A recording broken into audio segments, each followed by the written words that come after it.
suri tauladan kita, Nabi kita tercinta Muhammad Sallallahu Alaihi Wasallam beserta kepada seluruh keluarganya, seluruh sahabatnya dan umatnya. Teman-teman sekalian, segala puji bagi Allah. Kita masih banyak diberikan oleh Allah Azza wa Jalla kenikmatan-kenikmatan yang sangat banyak sekali. Di antara kenikmatan yang Allah berikan kepada kita pada malam hari ini adalah kembalinya kita kepada Masjid Allah Azza wa Jalla. Kembalinya kita diberi kesempatan oleh Allah Azza wa Jalla untuk menjalankan kewajiban kita sebagai seorang hamba, itu beribadah kepadanya dengan ibadah wajib yang Allah wajibkan atas kita, salat maghrib. Kemudian Allah Azza wa Jalla memberikan nikmat lebih kepada kita untuk duduk sejenak di tempat mulia ini dalam rangka untuk bermajelis ilmu. Maka saya ingatkan diri saya pribadi dan teman-teman sekalian untuk kembali meluruskan niat kita, mengikhlaskan hati kita, dan meminta kepada Allah dengan doa yang tulus agar kita mendapatkan ilmu yang bermanfaat, ilmu yang dengannya bertambah rasa takut kita kepada Allah, ilmu yang dengannya semakin mudah jalan langkah kaki kita menuju surganya. Sebagaimana sabda Rasulullah sallallahu alaihi wasallam, "Man salaka tariqan yaltamisu fihi ilman, sahalallahu lahu bihi tariqan ilal jannah." Barang siapa yang meniti sebuah jalan dan tidak ada motif di baliknya kecuali hanya untuk ilmu, niscaya Allah akan permudah jalannya menuju surga. Dan semoga dengan keikhlasan kita, Allah senantiasa memberikan kepada kita kekuatan untuk tetap istiqamah di atas jalan ilmu dan takwa kepadanya hingga hembusan nafas terakhir kita. Baik, teman-teman sekalian, ya, panitia pada malam hari ini mengangkat sebuah tema yang sedikit kontroversial, yaitu dosa homoseksual dalam tanda kurung boti. Ya. Kenapa ada botinya? Ya, kenapa, Pak? Sedikit ya, poin pertama yang ingin saya sampaikan adalah tentang judul itu sendiri karena judul tersebut akan berpengaruh kepada rentetan materi yang akan kita sampaikan pada malam hari ini. Ya, homoseksual, teman-teman sekalian, karena ada sebuah kaidah ya, al-hukmu ala syai' far'un an tasawwurihi. Ya, penilaian kita atau vonis kita terhadap satu perkara adalah hasil atau bagian dari pemahaman utuh kita atas perkara tersebut. Ya, jadi kalau kita mau sampai kepada penilaian yang benar, maka tasawur kita harus benar juga. Ya, pertama tentang homoseksual. Apa homoseksual itu? Ada yang tahu di sini, Pak? Ketika antum ditanya apa itu homoseksual atau homoseksualitas, sudah paham artinya apa? Sudah ya? Ya, homoseksualitas. Ya, bukan homo sapien ya. Kita ini homo sapien, artinya manusia. Tapi apakah setiap homo sapien punya kecenderungan ya melakukan homoseksualitas? Ya, tentu saja tidak ya. Jadi apa itu homoseksualitas? Sadur dari dari beberapa sumber ya. Homoseksualitas adalah ketertarikan secara romantis, emosional, ya atau seksual secara berkelanjutan terhadap individu dari jenis kelamin atau gender yang sama. Ya, istilah ini umumnya mencakup spektrum luas identitas seperti gay untuk laki-laki dan lesbian untuk perempuan. Ya, dan homoseksualitas ini sendiri, dewasa ini adalah bagian dari sebuah movement yang kita katakan mungkin populasinya sebenarnya sedikit, tetapi ya untuk beberapa alasan punya dampak yang besar, terutama di media sosial atau di dalam event-event internasional. Ya, apa itu movementnya? Apa movement yang saya maksud ini, Pak? Ada yang tahu? LGBTQIA plus, banyak, panjang. Yaitu spektrumnya sebenarnya homoseksual adalah bagian dari movement ini. Ya, jadi memang spektrumnya sangat luas ya. LGBT, ya ada lesbian, ada gay, bisexual, ya, transgender, queer, kemudian ada intersex, ya, kemudian aseksual dan yang lainnya. Pokoknya movement ini mencakup ya segala jenis orientasi di luar daripada cisgender atau transseksual. Ya, Dan dewasa ini homoseksual termasuk atau bagian dari movement yang besar ini. Populasinya sedikit, tetapi movement ini punya pengaruh yang sangat besar. Ya, pengaruh yang sangat sangat besar. Nah, kembali lagi, kenapa ada botinya? Panitia menyertakan boti ini. Mungkin ya, karena apa? Karena nama boti ini banyak dibicarakan akhir-akhir ini di negara kita. Ya, menjadi fenomena dari berita-berita kriminal ya, kemudian sampai bahkan ranah nasional gitu, tersebut kata boti ini. Ya, dan ini bentuk apa namanya tanggung jawab kita semua ya untuk mengetahui hakikat daripada boti ini sendiri. Coba Anda tanya, Pak. Boti itu apa sih, Pak?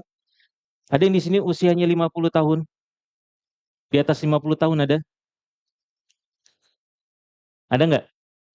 Paham nggak, Pak? Yang di atas 50 tahun boti itu apa boti? Ya, Pak. Nggak tahu, nggak paham ya. Yang rada muda coba. Siapa? Antum tahu boti itu apa? Apa? Banci. Ya, sebenarnya kurang tepat. Apalagi? Ada yang tahu boti itu? Hah? Bapak? Bottom. Apa itu bottom? Oh, bottom, bottom bahasa Inggris ya. Jadi ya, boti itu adalah singkatan bahasa Inggris dari bottom. Bottom itu artinya di bawah ya. Merujuk kepada pria gay yang memosisikan diri sebagai apa? Pihak pasif atau perempuan dalam tanda kutip dalam sebuah hubungan sesama jenis. Namanya boti. Dari kata apa? Bottom dalam bahasa Inggris. Karena apa? Di dalam hubungan sesama jenis ini gay ya, terutama pria ya, kaum pria, ada yang sifatnya itu dominan atau biasa disebut dengan top ya, ada kemudian yang sifatnya pasif ya, yang disebut dengan apa? Boti ini. Ya, jadi apa namanya itu sebenarnya nggak salah juga dalam kurung boti, tetapi nanti pembicaraan kita semua semua posisi ya, segala bentuk perilaku yang kemudian masuk ke dalam apa namanya kategori penyimpangan ketika dipandang dari sudut kacamata Islam, maka itu semua terhukumi ya di dalam permasalahan ini ya. Jadi dalam dalam apa dunia dunia sesama jenis pun ya secara naluri mereka harus juga apa? Harus juga ada yang memposisikan sebagai perempuan, ada yang sebagai laki-laki, ada yang harus jadi ayah, ada yang jadi apa? Bundanya. Ya, ini tanda bahwa secara naluri memang seperti itu. Ini mungkin ini tanda ya, tanda para boti ini untuk segera bertobat ya, karena memang secara naluri seperti itu. Bahkan di dalam hubungan sama jenis pun secara secara naluri mereka tergerak. Harus ada yang jadi dominan, ada yang pasifnya. Ya, harusnya jadi memposisikan sebagai laki-laki, ada perempuannya. Ya. Nah, tadi sebagaimana kita jelaskan ya, homoseksual ini perkara yang kompleks dewasa ini karena masuk dalam movement yang pengaruhnya besar ya di dunia internasional terutama menjadi isu yang besar sekali. Selalu diperbincangkan, selalu hot diperbincangkan dia di apa namanya di dunia. Nah, dan saking besarnya atau kompleksnya perkara ini, perkara homoseksual atau LGBT dan seterusnya itu bisa dibahas ya dari segala sudut pandang atau segala lini kehidupan. Ya, dalam hal ini contohnya misal dari sudut pandang agama, dan ini menjadi apa? Menjadi fokus kita pada malam hari ini. Bagaimana homoseksualitas itu dipandang dari sudut pandang Islam. Ini sangat penting sekali. Ya, karena di dalam Al-Qur'an sendiri kisah kaum Nabi Lut ya, itu diceritakan, diabadikan oleh Allah Azza wa Jalla di dalam Al-Qur'anul Karim di banyak tempat, Pak. Diulang-ulang. Contohnya misalnya di dalam surat Al-A'raf ayat 80 sampai 84. Ya, di dalam surat apa? Al-A'raf ayat 80 sampai 84. Di dalam apa namanya surat Al-A'raf ayat 80 sampai 84 ini ya menjelaskan tentang kecamannya Nabi Lut terhadap praktik homoseksual yang belum pernah dilakukan oleh siapapun ya sebelumnya. Jadi kaumnya Nabi Lut ini adalah kelompok manusia pertama kali yang melakukan dosa homoseksual. Ya sebelumnya belum ada satupun. Pionir mereka. Ya, jadi dikisahkan. Kemudian di dalam surat Hud ayat 77 sampai 83. ya, mengisahkan kedatangan para malaikat sebagai tamu, ya. Kemudian nanti kita akan fokus kepada ayat surat Hud ini ya, ayat 77 sampai 83. Kemudian di dalam surah Al-Hijr ayat 61 sampai 75, ya. Ini secara umum menceritakan tentang penyelamatan Nabi Lut beserta keluarganya di akhir malam oleh Allah Azza wa Jalla, ya. Dan kemudian dibinasakannya kaumnya oleh Allah Azza wa Jalla. Kemudian di dalam surat Asy-Syu'ara ayat 160 sampai 175, ya. Kemudian di dalam surat Al-Qamar ayat 33 sampai 40. Ini berulang-ulang. Ketika pesan itu diulang, Pak, itu menandakan apa, Pak? Ya, menandakan apa? Ketika antum dipesan berulang-ulang oleh seorang misalnya, ya, ibu antum cerewet, pesanin ya. Jangan lupa makan, jangan lupa makan. Kenapa? Karena penting, ya kan? Pengulangan pesan itu karena penting. Begitu juga dalam Al-Quran diulang pesan tersebut. Kisahnya Nabi Lut. Dulu saya pernah berpikir ya, dulu sebelum belajar banyak gitu, ya. Ketika apa namanya ada sebuah kajian gitu ya, dan ustadznya saat itu menerangkan sebagaimana tadi saya terangkan bahwa peristiwa apa pembinasaannya kaum Nabi Lut itu diulang-ulang. Saya pikir kenapa sih kok sampai diulang-ulang seperti itu? Ternyata penting, ya. Ketika makin dewasa ternyata melihat ada penyimpangan-penyimpangan yang banyak terjadi, ya. Homoseksualitas yang terus menjamur di tengah-tengah masyarakat kita, ternyata masya Allah hikmahnya sangat banyak, ya. Penting sekali. Jadi bukan bukan perkara yang remeh ya, ikhwas sekalian. Ini dosa ini di antara fahisya terbesar, lebih besar daripada zina. Ya, lebih besar daripada zina. Zina itu sudah termasuk apa? Termasuk dosa yang paling besar, dan homoseksual itu lebih besar daripada itu. Ya. Dan ini juga bisa dibahas dari sudut pandang budaya, terutama dengan kacamata kita budaya ketimuran, ya, sangat bertolak belakang ya, jauh sekali.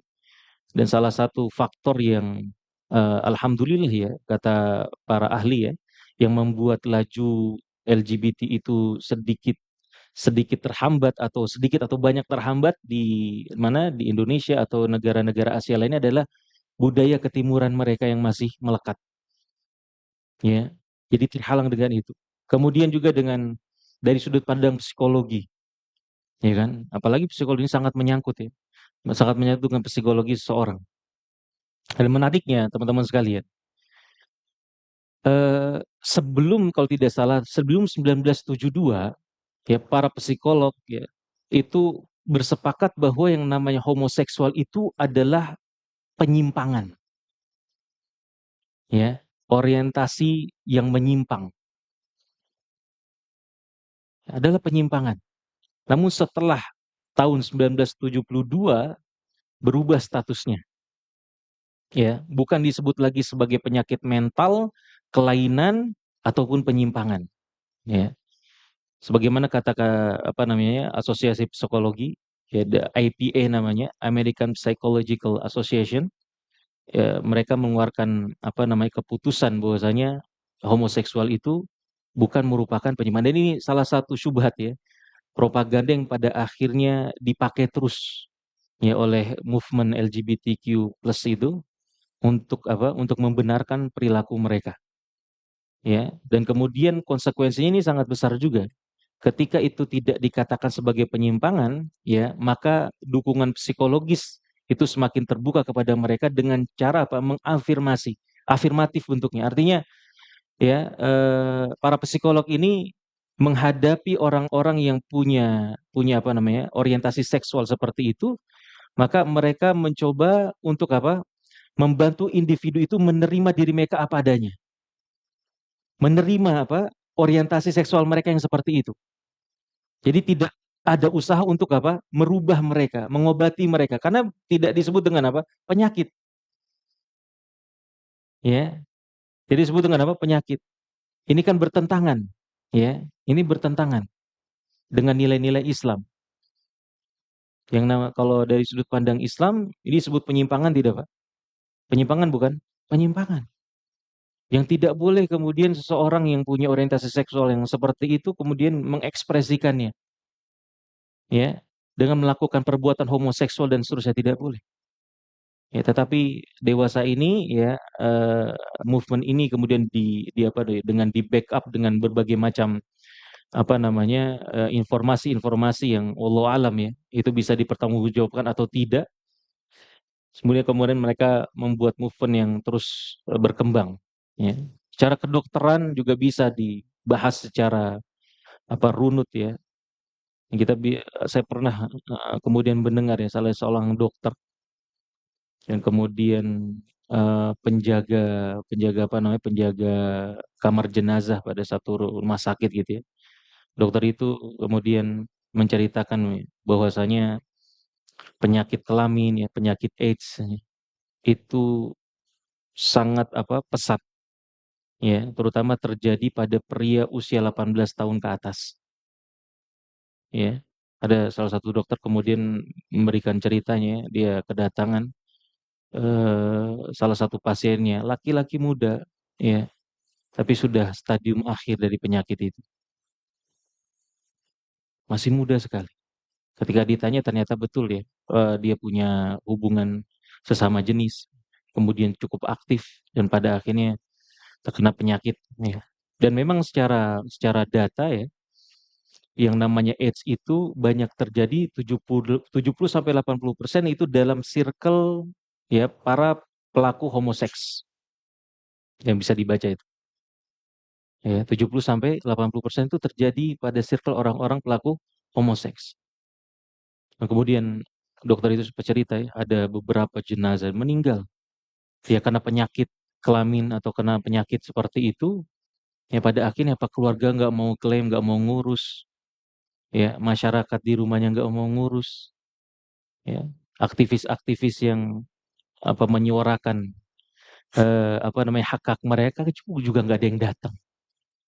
Ya sudah, ya nggak ada yang mau ngurus. Ini kan kasihan. Ya, dan sampai apa namanya, isu ini pun dibahas ya, dalam urusan apa namanya, national defense atau ketahanan negara ya.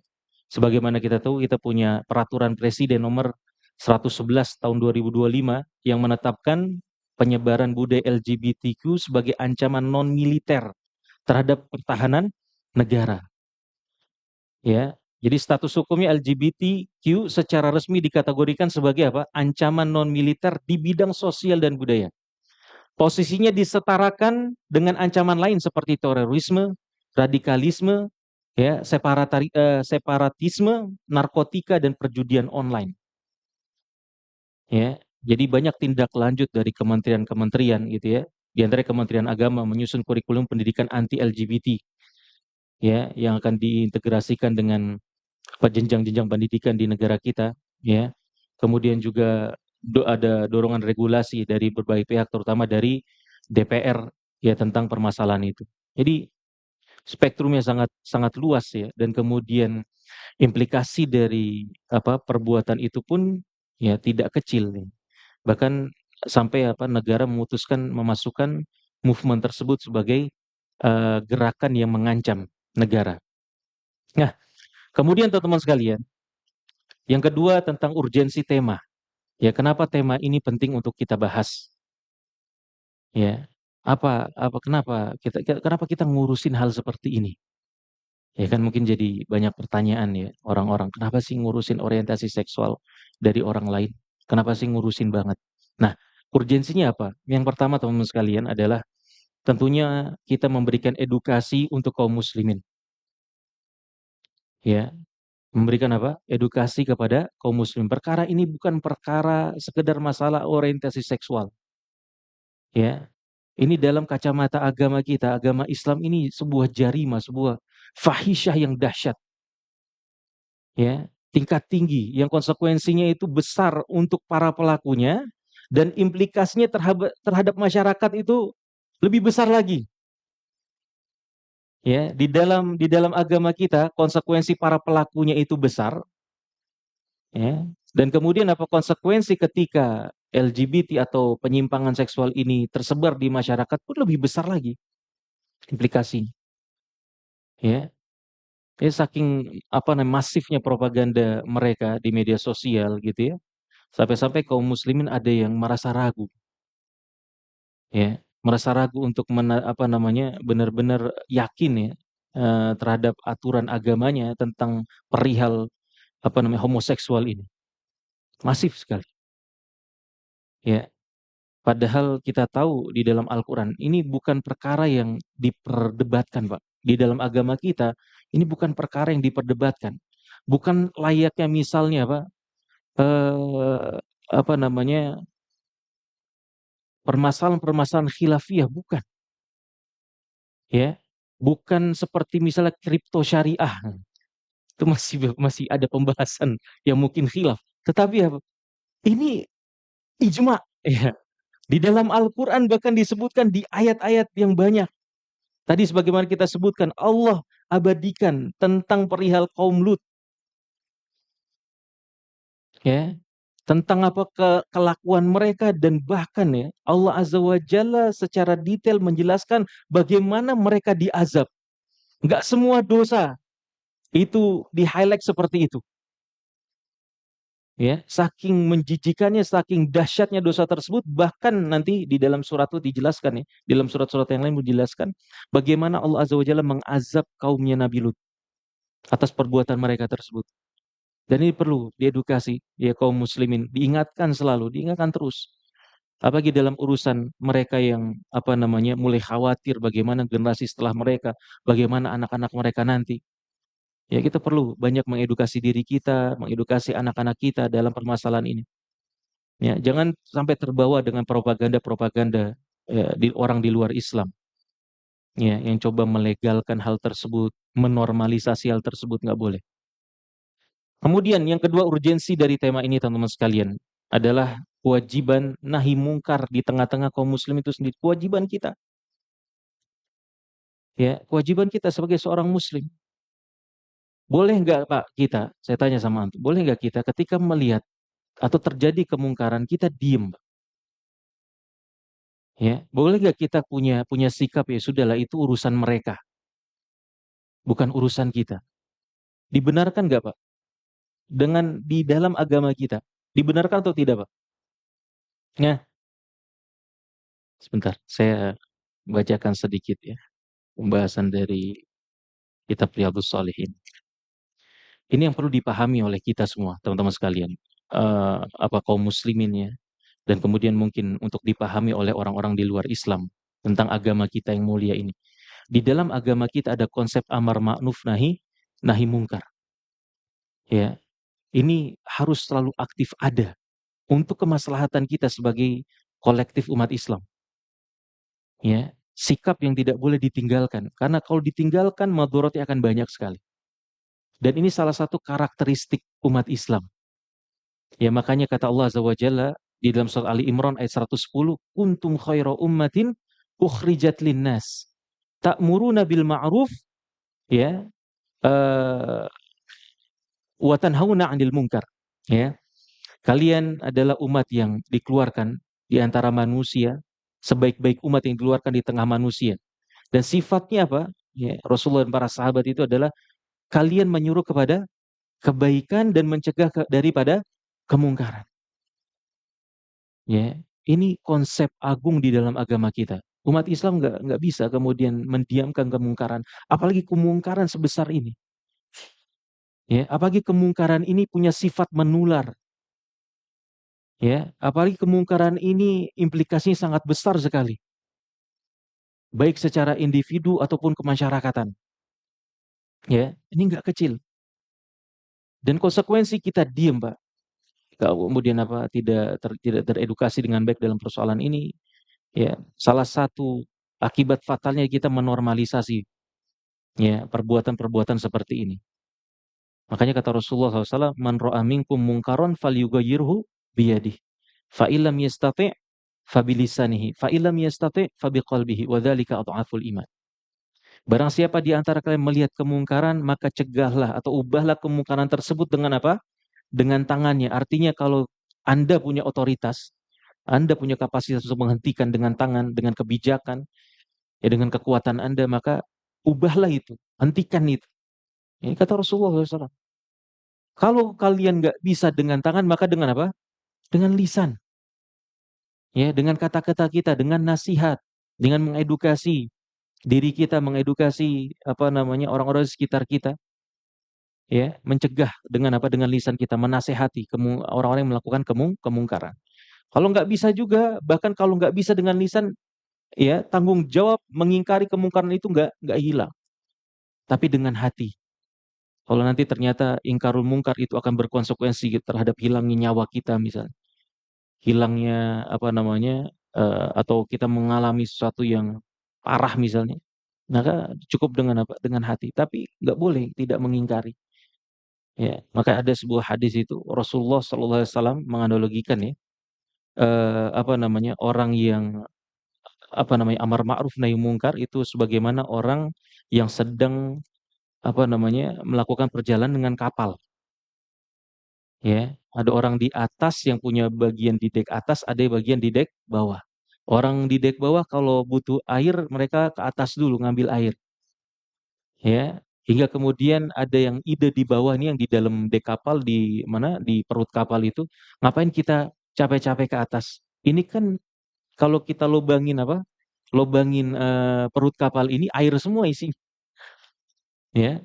Kalau orang-orang di atas diemin, perilaku orang-orang di bawah diem saja, ini analogi dari Rasulullah SAW di hadis ini, maka mereka akan celaka semuanya. Satu kapal tenggelam, ya. Tapi kalau mereka mengingatkan, selamat mereka.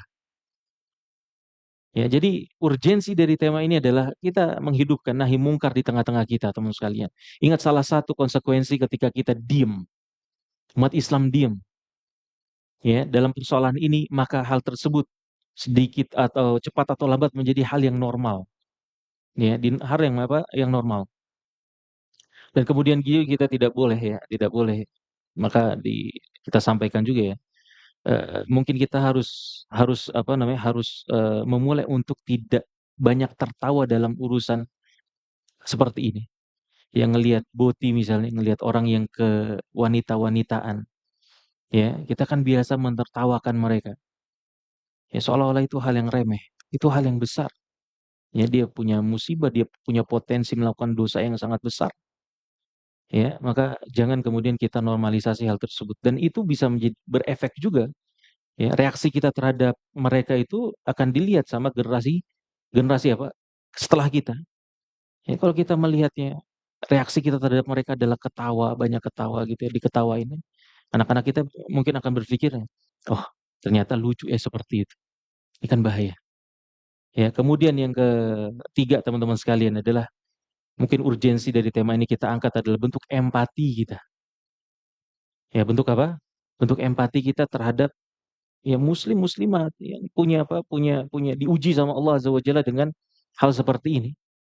Ya, karena di antara sebab ya teman-teman sekalian, di antara sebab kenapa orang bisa sampai kepada penyimpangan orientasi seperti itu bukan bukan hal yang, kedokteran juga sudah mengkonfirmasi ya, nggak ada yang namanya gay gene itu nggak ada. Gay gene, artinya secara genetik orang dari awal dia lahir itu jadi gay, itu nggak ada. Tapi yang namanya gay, homoseksual itu terjadi karena proses, entah karena depresi ya, atau kemudian karena apa namanya, keguncangan jiwa dia, ya, dia menghadapi depresi yang sangat, kemudian, satu orang yang menolongnya adalah ternyata ya orang yang begitu ya, kemudian dia akhirnya membuka dirinya dan kemudian tertular dan seterusnya. Atau mungkin karena istilahnya di antara psikolog mengatakan ada fatherless, ya, dia punya trauma di masa kecilnya, ya, dia tidak ada sosok ayah di dalam keluarganya dan seterusnya. Atau ada sosok ayah tetapi ya ayahnya tersebut tidak bertanggung jawab atau malah cenderung abusif terhadap anaknya, ya. Atau apa namanya, bahkan ada orang-orang yang sampai kepada orientasi seksual yang salah ini seperti ini karena dia mengalami kekerasan seksual. Kan ada kisahnya, banyak sekali yang terjadi, orang itu Pak, jadi homoseksual, ya, dia punya orientasi yang menyimpang, contohnya yang pernah saya baca itu karena dia diperkosa, disodomi oleh kakaknya, disodomi oleh pamannya.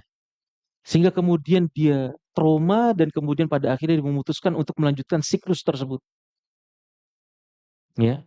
Ada juga saya sendiri pernah menangani atau ya menangani lah, bukan menangani ya, tapi tahu ya ada hal seperti itu. Ada anak sekitar usia 10 atau 11 tahun.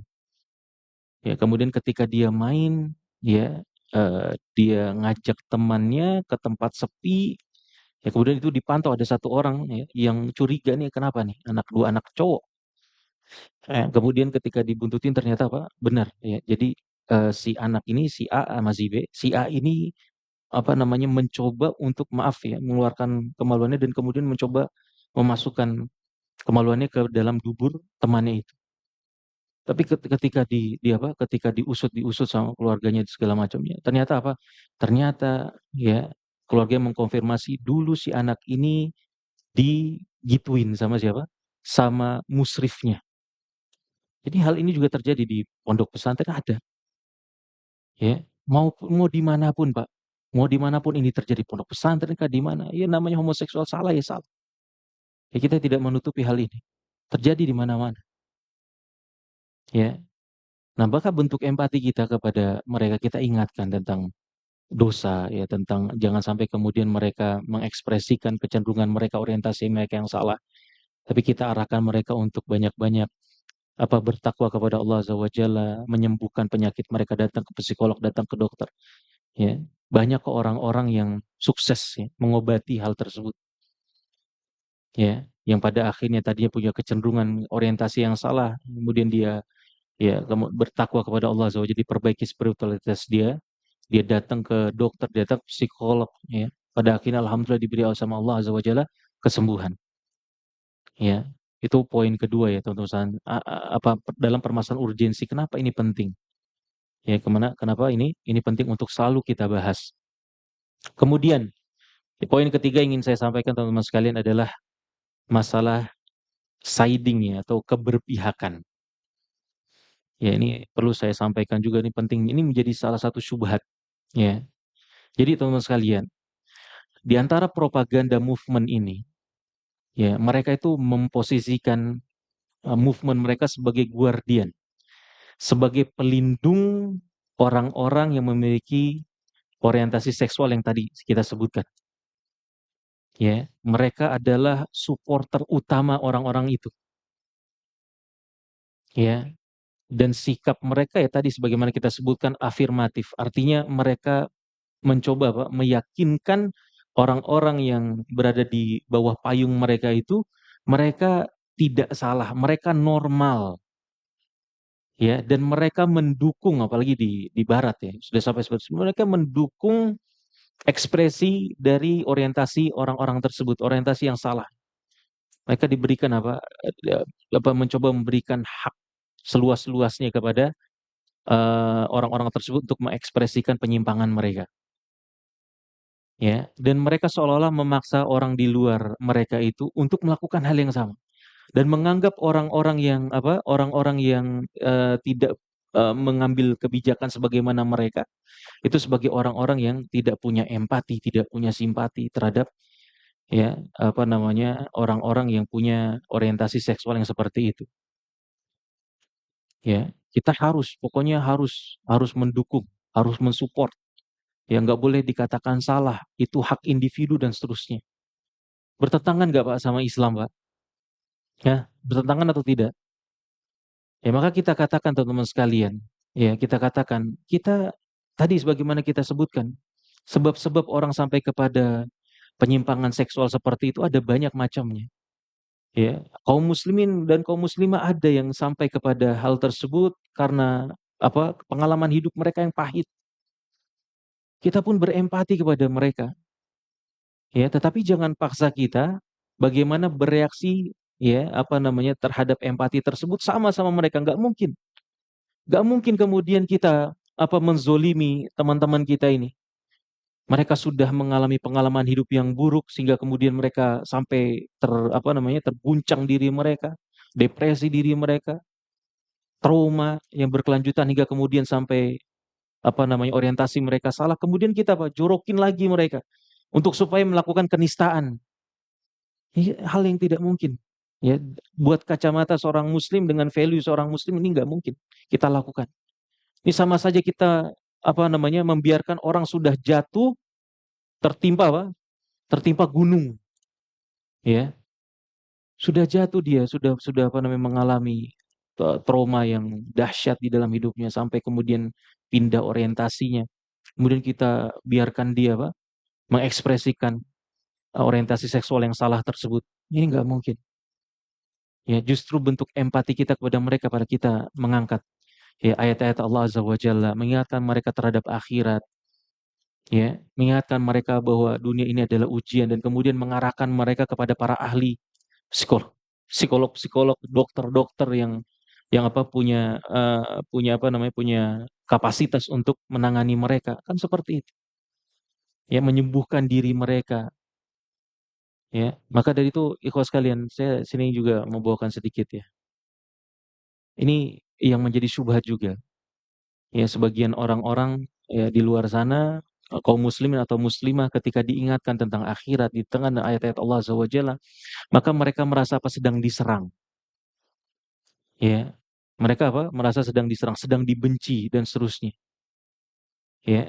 Dan mereka menganggap bahwa yang teman sejati mereka adalah movement itu yang membiarkan mereka di dalam apa? Di dalam kesesatan mereka, penyelewengan mereka, ya orientasi yang salah mereka dan kemudian membiarkan mereka terjun lebih dalam ke dalam lubang kenistaan dengan perilaku homoseks dan seterusnya. Ya, banyak ini menjadi syubhat makanya saya terangkan di sini teman-teman sekalian ya. Bahwasanya bentuk kasih sayang itu tidak selalunya kita apa mengapresiasi, kita mengafirmasi segala sesuatu yang disukai oleh diri kita. Ini kan logis ya.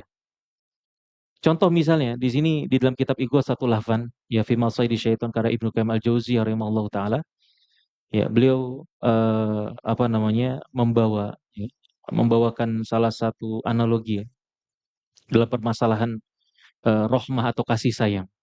Famin rahmatil ab biwaladi an yukrihahu ala ta'adub bil ilmi wal amal wa yashukku alaihi fi dzalika bil darbi wa ghairihi wa yamna'uhu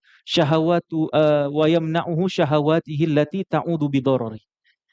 Di antara misalnya bentuk kasih sayang seorang bapak ketika sedang apa namanya mengedukasi anaknya, mentadrib anaknya, ya. Kadang-kadang kan ya, antum yang punya anak misalnya, kita harus apa mendidik anak kita, menjauhkan anak kita dari perkara-perkara yang tidak disukai oleh dirinya, kan seperti itu. Kita tahu yang terbaik buat dia, buat anak kita. Kita jauhkan dari perkara yang anak kita suka. Itu kan bentuk kasih sayang juga apa tidak? Contoh misalnya anak antum makan permen mulu, ya dia suka permen. Bagus nggak permen, Pak? Kalau dimakan secara berlebihan, Hah? Nggak bagus, nggak bagus. Atau minuman-minuman rasa misalnya, dengan pewarna, dengan perasa, buatan dan seterusnya, diminum banyak-banyak. Meskipun anak antum suka itu berbahaya, kita tahan, ya, supaya tidak apa menjerumuskan dirinya sendiri ke dalam apa mara bahaya. Itu bentuk apa? Itu bentuk kasih sayang. Ya, maka dalam persoalan ini teman-teman sekalian ketika kita ya, ketika misal di antara kita ada yang diuji sama Allah Azza wa Jalla dengan perkara seperti ini, ya, pahami ya, itu ujian dan kemudian di antara orang-orang yang paling mungkin ya yang bisa memberikan kemaslahatan dengan perantara mereka dari Allah Azza wa Jalla kepada Anda adalah yang menasehati Anda untuk bertakwa ya, untuk menahan diri dari apa? Dari mengekspresikan orientasi yang salah seperti itu. Ya, makanya teman yang baik itu kata Umar bin Khattab radhiyallahu taala anhu ya dan kata para ulama ya, teman yang baik itu bukan orang yang selalu mengapresiasi apa yang kita lakukan. Mau benar mau salah diacungin jempol terus. Teman yang baik itu bukan seperti itu. Ya, teman yang baik itu apa? Teman baik itu adalah yang bisa mengingatkan kita tentang aib diri kita. Kekurangan kita di mana, kesalahan kita di mana. Diingatkan kita dengan baik, ya.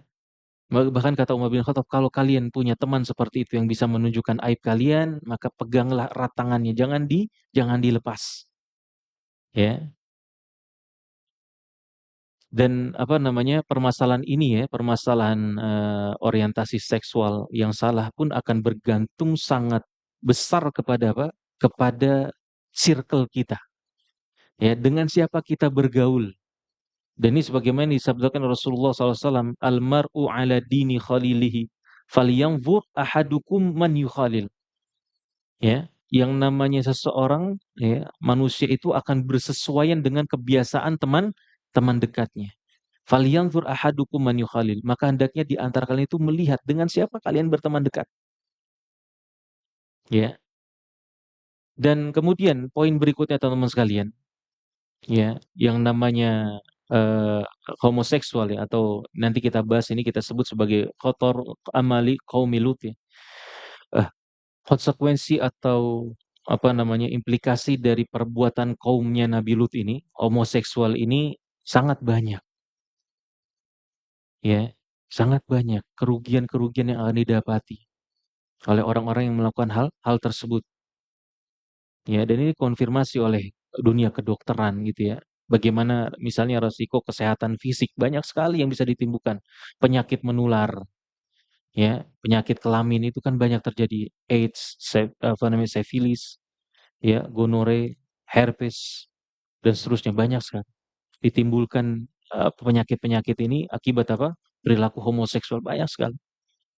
Ya, kerusakan organ, ya, kemudian kanker, kanker di dubur, kanker di mulut, ya, dan seterusnya banyak. Antum bisa tanya dokter-dokter yang spesialis dalam urusan apa?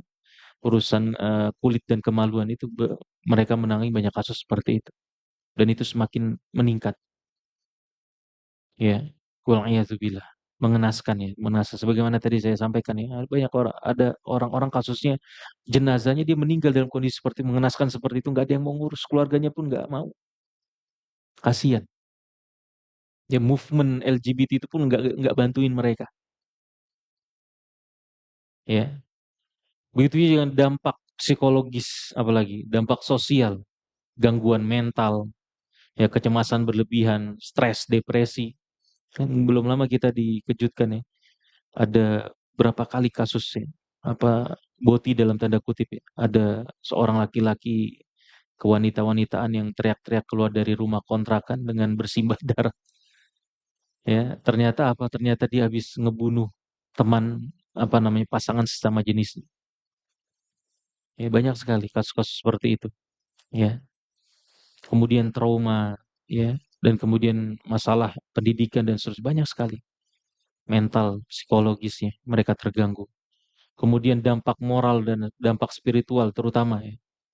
Banyak orang-orang yang kemudian dia tidak bisa keluar dari jeratan apa namanya orientasi seksual yang salah dan kemudian sudah terlanjur melakukan apa namanya aktivitas sesama jenis, pada akhirnya dia merasa apa? Merasa bahwa salah satu yang membelenggu dia adalah norma-norma agama, ya. Dia pada akhirnya nggak mau dengerin apa? Dengerin Al-Qur'anul Karim, ya, meninggalkan bahkan agama dia. Banyak kasus-kasus orang pada akhirnya lebih memilih menjadi ateis, memilih tidak beragama daripada harus meninggalkan apa? Gaya hidup mereka, gaya hidup seksual mereka seperti itu. Ini bukan satu dua, tapi banyak. Itu dampak yang di antara dampak yang paling apa? Dampak yang paling serius. Baik, kita lanjutkan nanti insya Allah setelah sholat ya.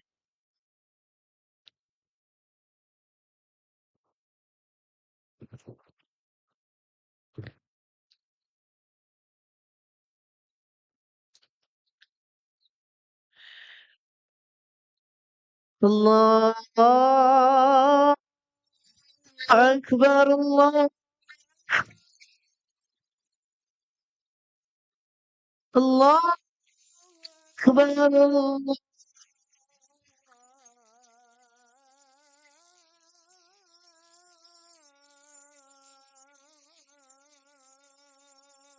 أكبر.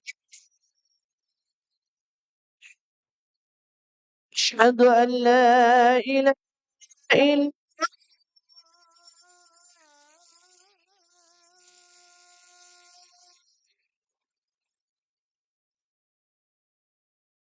أشهد أن لا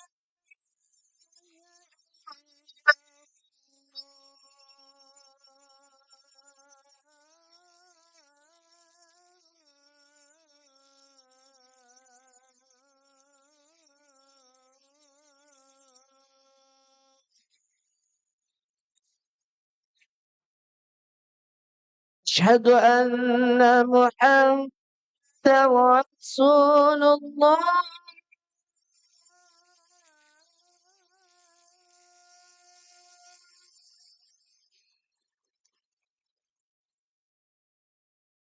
أشهد أن محمدا رسول الله.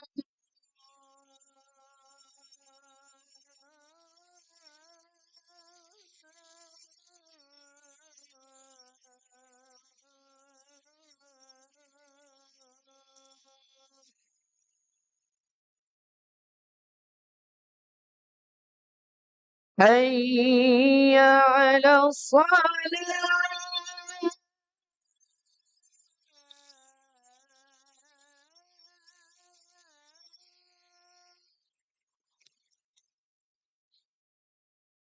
حي على الصلاة.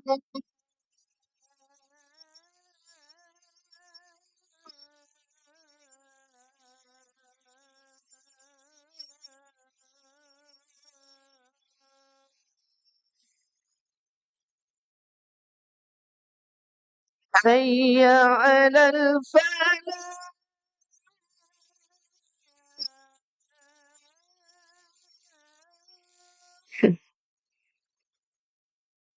حي على الفلاح.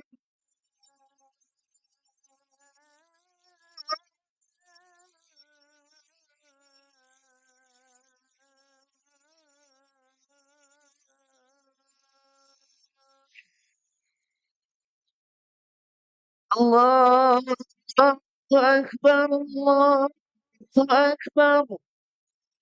لا إله إلا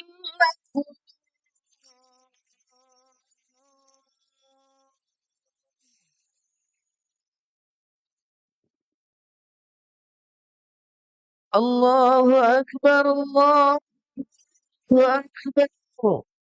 أشهد أن لا إله إلا الله.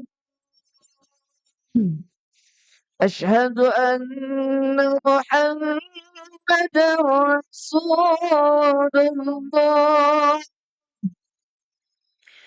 حي على الصلاة. حي على الفلاح. قد قامت الصلاة، قد قامت الصلاة. الله أكبر، الله أكبر. لا إله إلا الله. استووا تراص واعتدلوا صفنا الجلوس kami rapat.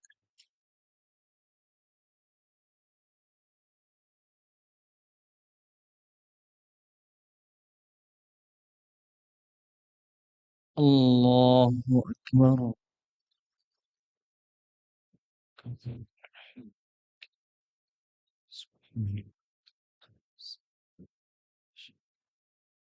Bismillah.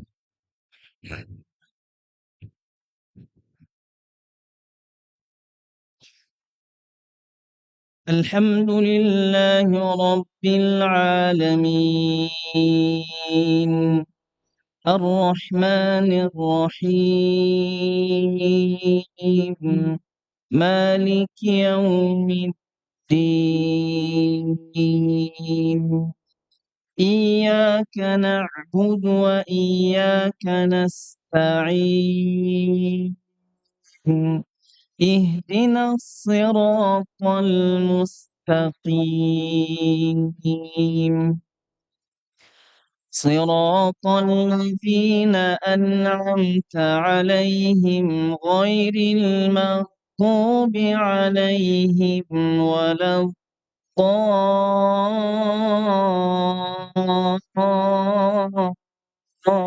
الضالين آمين.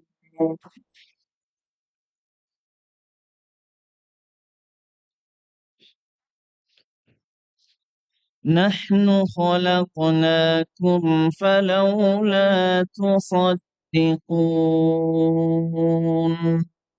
أفرأيتم ما تمنون أأنتم تخلقونه أم نحن الخالقون نحن قدرنا بينكم الموت وما نحن بمسبوقين على أن نبدل أمثالكم وننشئكم فيما لا تعلمون ولقد علمتم النشأة الأولى فلولا تذكرون أفرأيتم ما تحرثون أأنتم تزرعونه أم نحن الزارعون لو نشاء لجعلناه حطاما فظلتم تفكهون إنا لمحضرون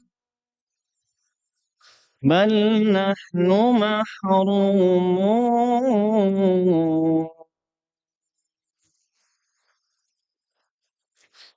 الله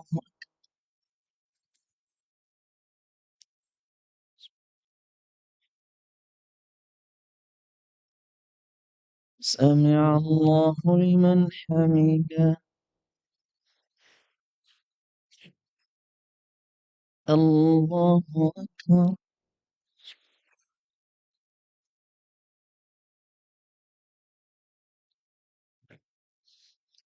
الله أكبر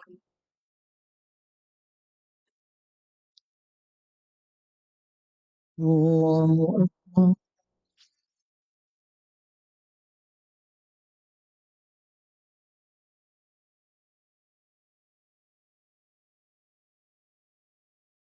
الله أكبر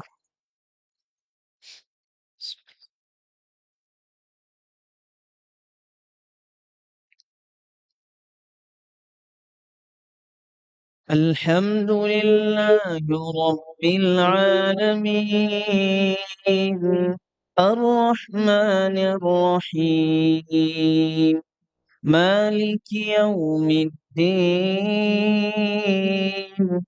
إياك نعبد وإياك نستعين اهدنا الصراط المستقيم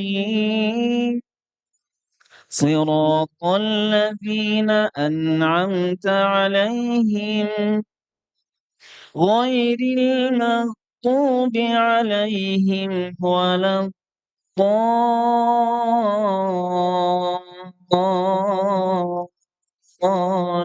الضالين آمين.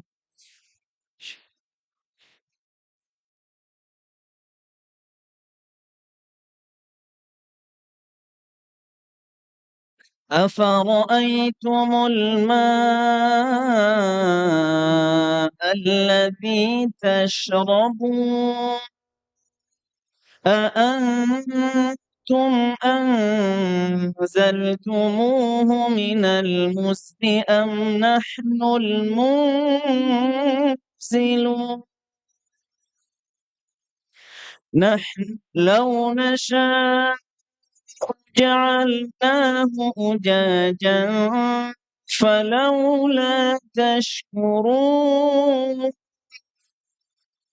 أفرأيتم النار التي تورون أأنتم أنشأتم شجرتها أم نحن المنشئون نحن جعلناها تذكرة نحن جعلناها تذكرة ومتاعا للمقوين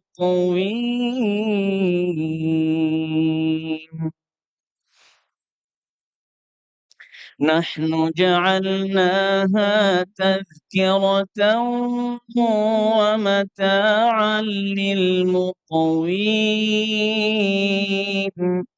فسبح باسم ربك العظيم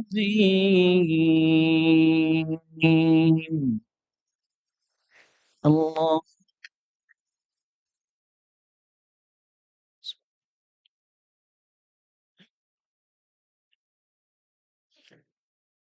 سمع الله لمن حمده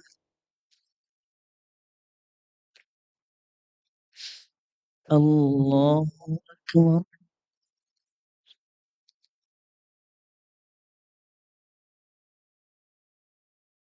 الله أكبر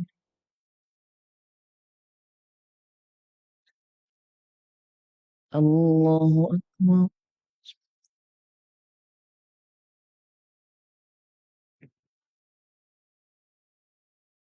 الله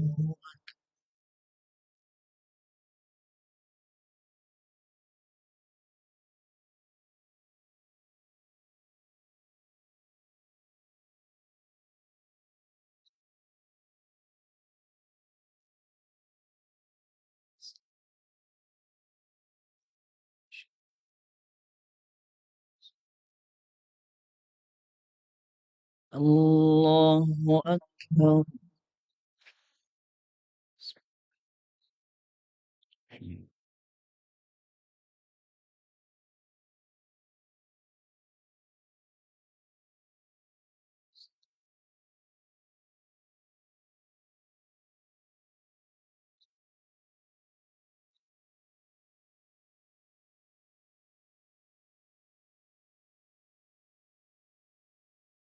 الله أكبر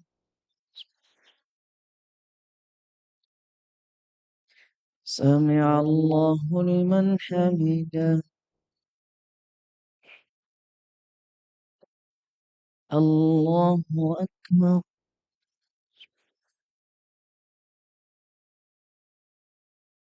الله أكبر الله أكبر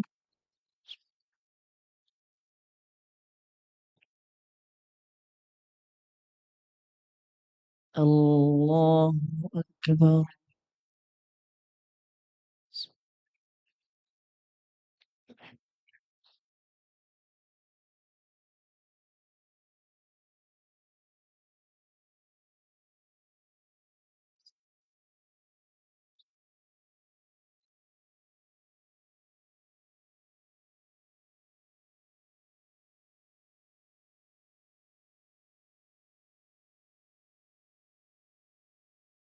الله أكبر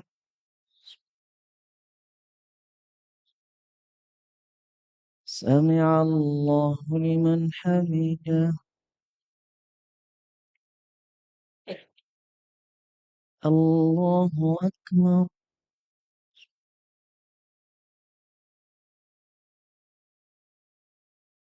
الله أكبر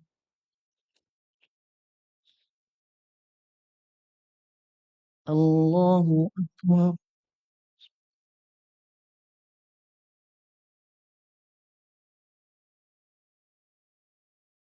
الله أكبر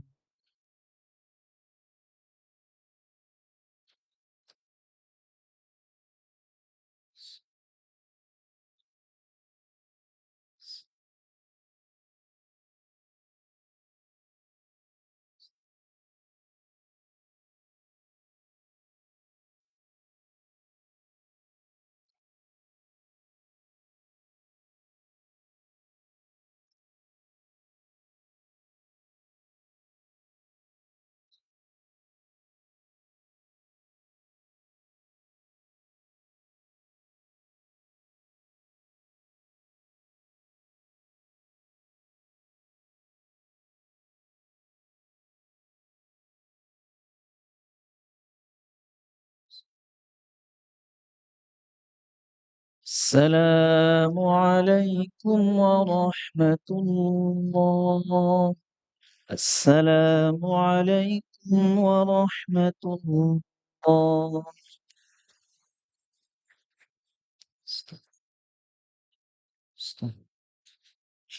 الله السلام.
Baik. Alhamdulillahi wassalatu wassalamu ala Rasulillah wa ala alihi wa sahbihi wa man walah. Teman-teman sekalian, kita lanjutkan ya pembahasan yang tadi. Kita akan membahas sebagian daripada ayat ya, dari ayat Al-Qur'anul Karim yang Allah abadikan untuk kita bersama, tentang bagaimana Allah Azza wa Jalla memperlihatkan ya kepada kita tentang kondisi kaumnya Nabi Lut. Bagaimana kegilaan mereka ya, bagaimana kemaksiatan mereka, bagaimana kejahatan mereka yang sangat dahsyat. Dan kemudian juga bagaimana Allah Azza wa Jalla memperlakukan mereka, mengazab mereka. Dan ini sangat menarik ya. Sebagaimana tadi saya katakan ya, para ulama mengatakan tidak semua dosa-dosa yang dilakukan oleh anak Adam itu diperlihatkan oleh Allah Azza wa Jalla atau dikisahkan oleh Allah Azza wa Jalla bagaimana hukuman Allah kepada mereka secara detail. Dan salah satunya adalah azab Allah Azza wa Jalla kepada kaumnya Nabi Lut yang melakukan atau memiliki perilaku homoseksual. Ya, ini dahsyat. Jadi kita katakan berulang-ulang di dalam Al-Qur'anul Karim dan mengerikan ya, mengerikan. Nanti kita akan bahas.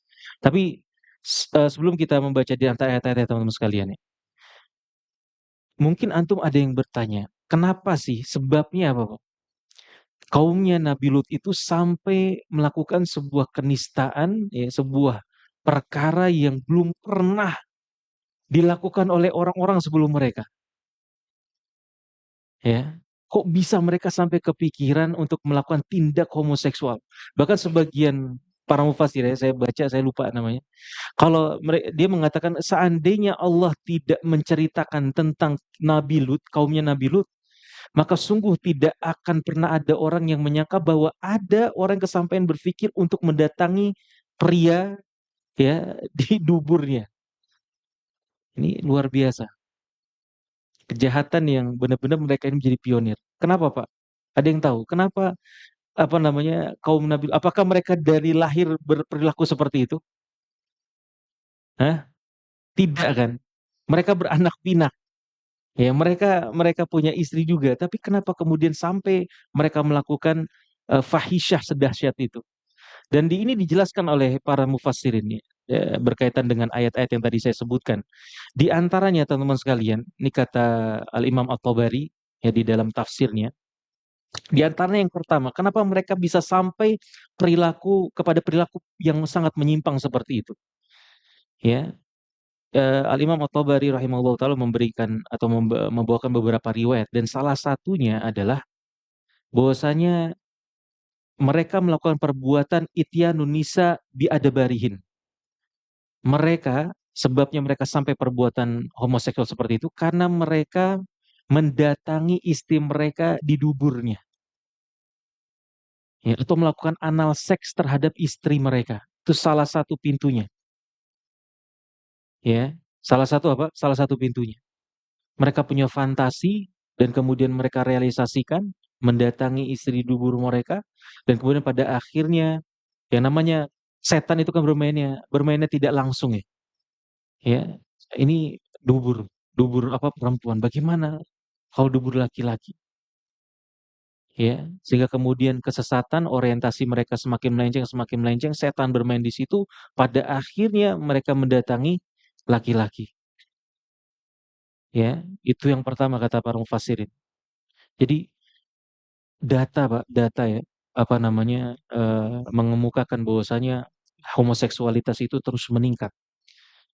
Ya, dan salah satu apa namanya sebabnya adalah apa namanya, porn, apa, film-film porno yang terus apa, tersebar di tengah masyarakat. Situs-situs porno yang semakin mudah diakses, ya kan? Sehingga kemudian orang-orang, fantasinya semua bisa terrealisasikan ya, apa namanya, yang dibayangkan oleh benak-benak liar mereka bisa mereka lihat, ya dengan mudahnya diakses diakses diakses, pada akhirnya seperti bosan dengan perempuan, coba penasaran gimana sih bentuknya gay porn itu seperti apa. Akhirnya dilihat, keterusan, maka terus. Ini makanya hati-hati, berbahaya. Ya. Kemudian di antara juga kata para mufassir ini, kenapa apa namanya kaumnya Nabi itu sampai kepada fahisyah terbesar ya, yang belum pernah dilakukan oleh orang-orang sebelum mereka.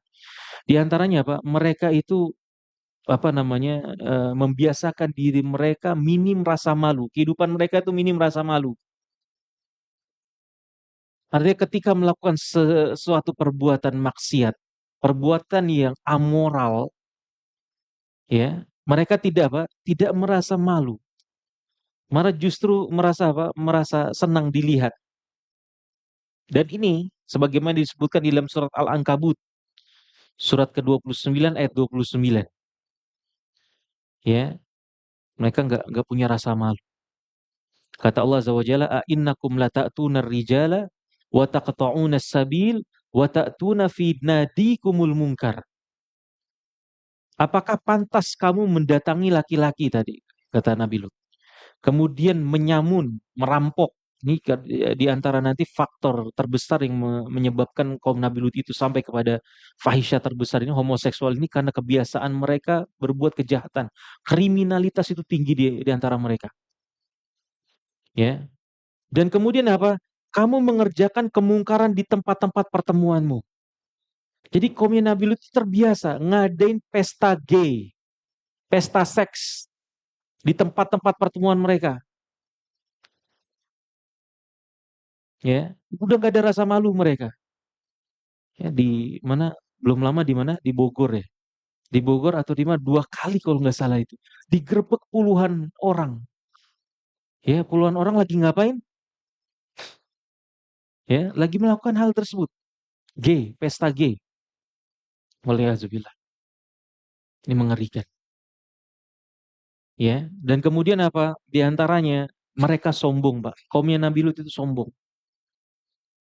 Ya, ketika Nabi Lut alaihissalam apa namanya memulai untuk dakwah kepada mereka, ya, apa menyeru mereka agar supaya mereka berhenti dari kemungkaran-kemungkaran mereka, homoseksualitas mereka, maka apa reaksi mereka? Usir aja itu Lut sama keluarganya.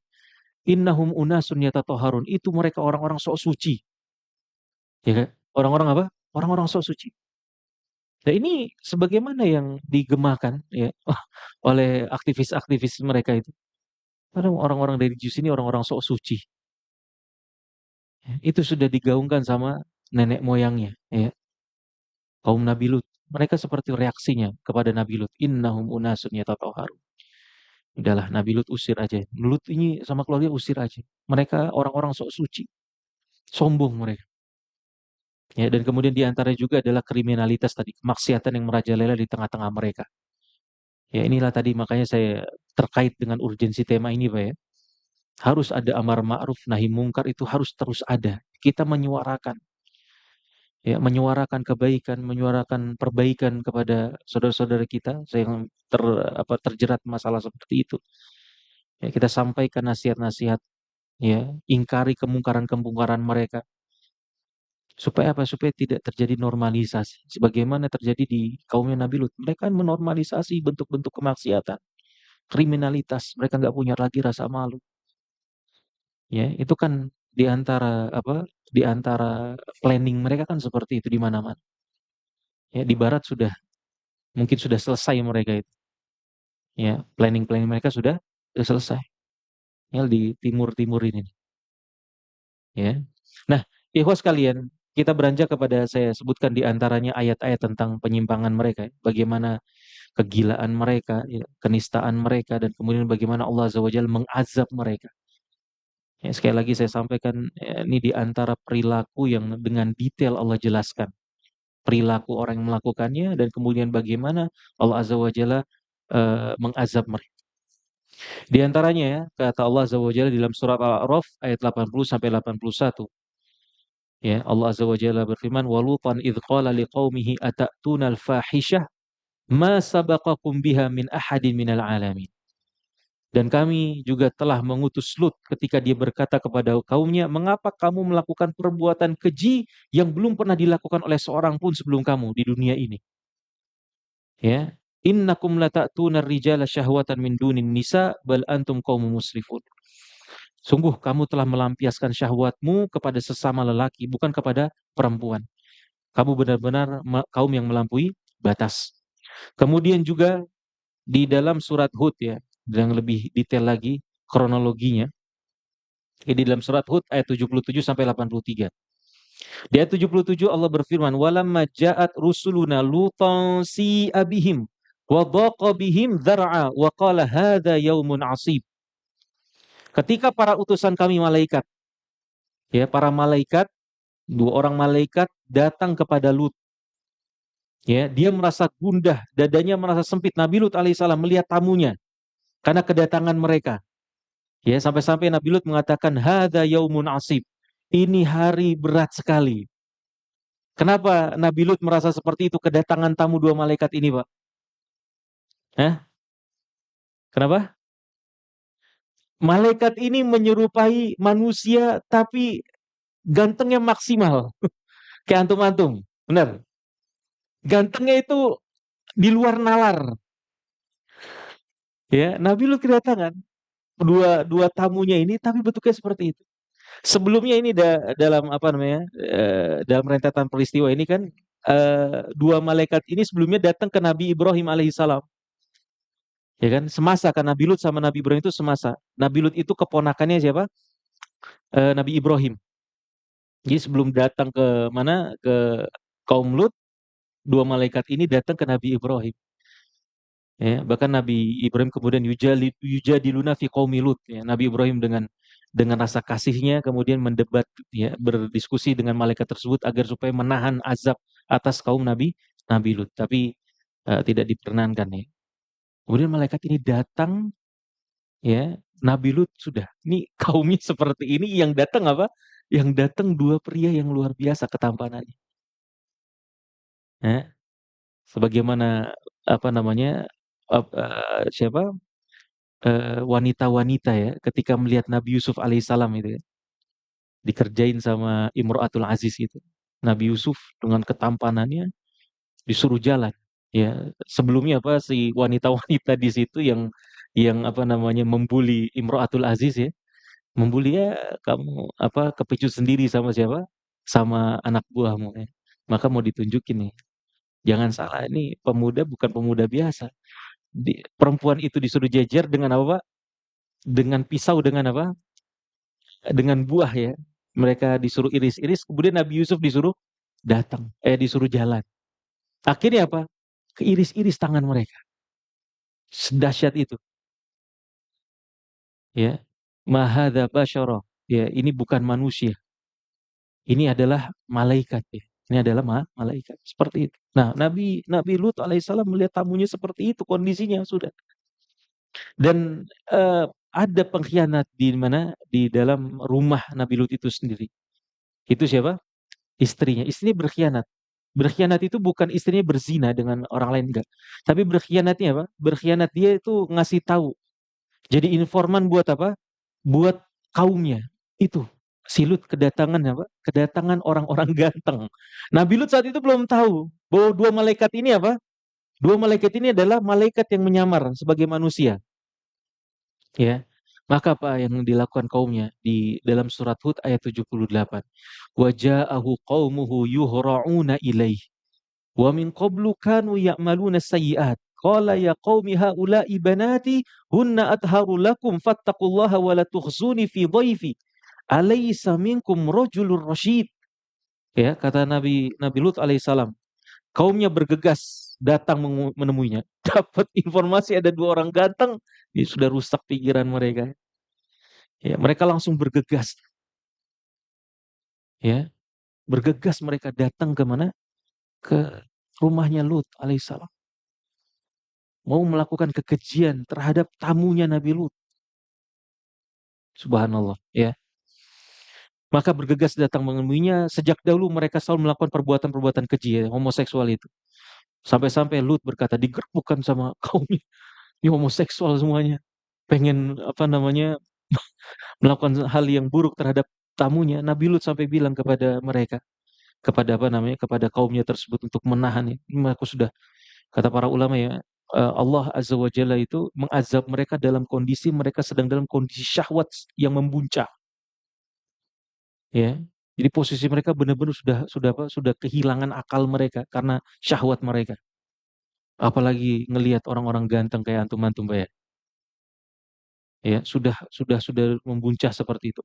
Nabi Nabi Lut alaihissalam saya bilang, qala ya qaumi haula'i banati hunna athaharu lakum.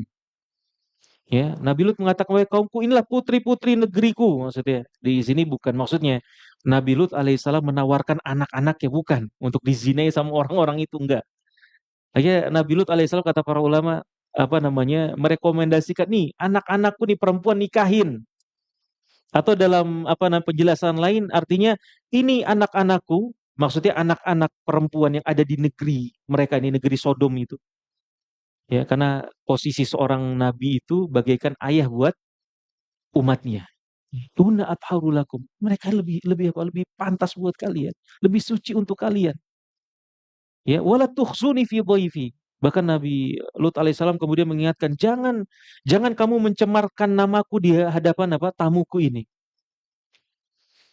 Ya, sampai-sampai kemudian kata Nabi Lut alaihissalam, "Alaisa minkum rajulur rasyid." Ya, tidak adakah di antara kalian ini orang berakal sehat? Gak ada orang berakal sehat di antara kalian. Udah gelap, Pak. Luar biasa. Makanya kriminalitas di tengah-tengah apa namanya kaum seperti itu luar biasa. Kenekatan-kenekatannya gitu ya. Ya, karena apa? Sudah konslet. Ya sudah apa? Sudah konslet. Di antara implikasi dari apa namanya dari orientasi yang kemudian menyimpang dan seterusnya. Kemudian apa? Ayat 78 ya. Ayat 79. Qalu, kata mereka menjawab ketika ditawarkan perempuan-perempuan ya oleh Nabi Lut alaihissalam. Qalu laqad alimta ma lana fi banatika min haqq wa innaka la ta'lamu ma nurid. Ya, maka kemudian kata kaumnya, sungguh engkau pasti tahu, engkau tahu ya, kami enggak punya hasrat sama siapa? Terhadap putri-putrimu. Kami nggak punya hasrat sama putri-putri. Dan kamu sudah tahu apa yang benar-benar kami inginkan. Kami pengen tamu Anda, bukan putri-putri Anda. Ya, rusak sudah mereka. Makanya salah satu konsekuensi dari dosa secara keseluruhan ya bisa merusak akal. Ya, apalagi kemaksiatan sedahsyat ini, fahisyah sebesar ini. Kemudian kata Nabi Lut, qala law anna li bikum quwwah aw awi ila ruknin syadid. Maka Nabi Lut mengatakan, sekiranya aku mempunyai kekuatan untuk menghalangi perbuatanmu, atau aku berlindung kepada ruknin syadid, ya, kepada pihak yang kuat. Ini mungkin terjemahan kurang tepat ya. Sebagian ulama mengatakan bahwa au di sini maksudnya adalah justru saya berlindung kepada pihak yang kuat. Ya, jadi Nabi Lut alaihissalam mengatakan kepada kaumnya, sekiranya aku mempunyai kekuatan untuk menghalangi kalian dari perbuatan kalian ini. Ya, tetapi justru aku berlindung kepada pihak yang kuat. Maksudnya pihak yang kuat ini siapa, Pak? Allah Azza wa Jalla. Ya, ada di dalam sebuah riwayat ya, Al-Imam Bukhari, kata Rasulullah SAW, ya, beruntunglah, kalau tidak salah ya, beruntunglah terjemahannya itu, beruntunglah Lut yang selalu yang selalu berlindung kepada pihak yang kuat, yaitu Allah Azza wa Jalla. Ya. Maka kemudian ketika Nabi Lut yang meminta perlindungan kepada Allah Azza wa Jalla, maka diberilah jawaban oleh Allah Azza wa Jalla. Maka tamu-tamunya tersebut mengatakan, qalu ya Lut, inna rusulu rabbika lan yasilu ilaika fa asri bi ahlika bi qita'im minal laili wa la yaltafit minkum ahadun illa imra'atak innahu musibuha ma asabahum inna mau'idahumus subh alaysa subhu biqarib. Maka kemudian para malaikat ini, tamu-tamu itu berkata, wahai Lut, sesungguhnya kami adalah para utusan Tuhanmu. Mereka tidak akan dapat mengganggumu, ya, tidak akan dapat mengganggumu karena mereka akan dibinasakan. Oleh karena itu pergilah, kata malaikat itu, ya, tamu-tamu itu, pergilah berserta keluargamu pada sebagian malam dini hari ini, dan jangan ada seorang pun di antara kalian yang menoleh ke belakang kecuali istrimu, ya. Janganlah kamu ajak karena berkhianat. Dalam riwayat itu tetap diajak, tetapi kemudian Tapi kemudian istrinya itu menoleh ke belakang. Ketika terjadi dentuman azab yang keras, istrinya menoleh ke belakang hingga kemudian termasuk dari orang-orang yang terkena azab itu. Sesungguhnya dia akan terkena siksaan yang menimpa mereka, dan sesungguhnya saat kehancuran mereka terjadi pada waktu subuh. Bukankah subuh sudah dekat? Ya, jadi malaikat itu menjawab kegundahan daripada Nabi Lut ya. Mereka disuruh pergi, Lut dan keluarganya, dua putrinya, ya, dan kemudian dijanjikan kebinasaan mereka ketika subuh hari. Ya, maka mereka dibinasakan oleh Allah Azza wa Jalla. Ya, dan kemudian mereka dibinasakan di waktu subuh ya.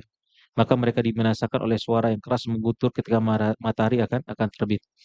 Jadi disebutkan juga ya pada ayat selanjutnya itu bahwa mereka ditimpa batu-batu yang musawwamah, sudah ditandai. Kata para mufassirin, ya, batu-batu, maksudnya batu-batu yang sudah ditandai itu apa? Ditandai nama-nama orang kaumnya Nabi Lut tersebut. Di satu batu menimpa menimpa orang yang sudah dituju, yang sudah ditakdirkan oleh Allah Azza wa Jalla menimpa orang di situ. Jadi setiap batu yang ditimpakan oleh Allah Azza wa Jalla kepada kaumnya Nabi itu punya nama yang akan menjurus kepada nama yang sudah dituliskan. Jadi semuanya kena rata. Ya, bahkan orang-orang yang tidak ada pada saat tersebut pun ya sudah ditakdirkan sama Allah Azza wa Jalla kena. Ya, semuanya binasa. Ya, jadi bumi itu sebagaimana disebutkan di dalam Al-Qur'an ya, bumi itu dibalik, ya, yang atas jadi bawah, bawah jadi atas, dan kemudian dihujani batu. Ya. Jadi ikhwas sekalian, ini salah satu konsekuensi ya yang Allah Azza wa Jalla abadikan terhadap perbuatan homoseksual. Dan saya ingatkan ya pada diri saya, pada teman-teman sekalian, kita seorang muslim, ya, kita seorang muslimah, muslim dan muslimah, kaum muslimin, hendaknya sudut pandang kita dalam permasalahan sebesar ini ya adalah sudut pandang sebagai seorang beriman kepada Allah Azza wa Jalla. Ya, kita tidak menganggap Al-Qur'anul Karim ya, kemudian perintah-perintah, larangan-larangan dari Allah dan Rasulnya itu hal yang tidak ada artinya. Itu yang berarti buat kita. Ya, itu dijadikan pegangan. Ya, Allah Azza wa Jalla mengabadikan tentang Nabi Lut dan kaumnya. Bukan untuk apa? Bukan jadi dongeng tidur kita, enggak. Tapi pelajaran buat kita. Ini perbuatan nista, ini perbuatan yang harus kita jauhi.